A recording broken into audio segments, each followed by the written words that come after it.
Hello' বন্ধুসকল, আকৌ এটা নতুন বাতৰিলৈ আপোনালোকক স্বাগতম কৰিছোঁ। ইৰাণ ইজৰাইলৰ যুদ্ধ বিৰতি ঘোষণা ডনাল্ড ট্ৰাম্পৰ। ইৰাণে কৈছে এতিয়া নহয়, সিদ্ধান্ত লোৱা হ'ব পিছত। ইৰাণ আৰু ইজৰাইলৰ যুদ্ধ অন্তৰ পৰাৰ কথা ঘোষণা কৰা হৈছে। আমেৰিকাৰ ৰাষ্ট্ৰপতি ডনাল্ড ট্ৰাম্পে যুদ্ধ বিৰতিৰ কথা ঘোষণা কৰিছিল তথাপিও যুদ্ধ বিৰতিক লৈ ৰহস্যৰ সৃষ্টি হৈছে। ইফালে আমেৰিকাৰ ৰাষ্ট্ৰপতি ডনাল্ড ট্ৰাম্পে ইৰাণ আৰু ইজৰাইলৰ মাজত যুদ্ধ বিৰতিৰ ঘোষণা হোৱা বুলি দাবী কৰাৰ বিপৰীতে ইৰাণে এই দাবীসমূহ সম্পূৰ্ণস্বৰূপে অস্বীকাৰ কৰিছে। Big breaking news.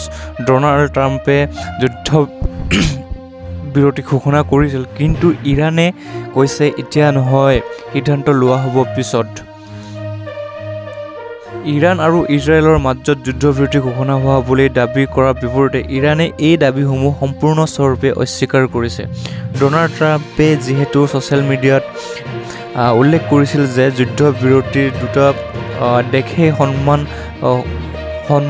সন্মান কৰিছে বুলি, কিন্তু ইয়াৰ বিপৰীতে ইৰাণে এই দাবীসমূহ সম্পূৰ্ণস্বৰূপে অস্বীকাৰ কৰিছে।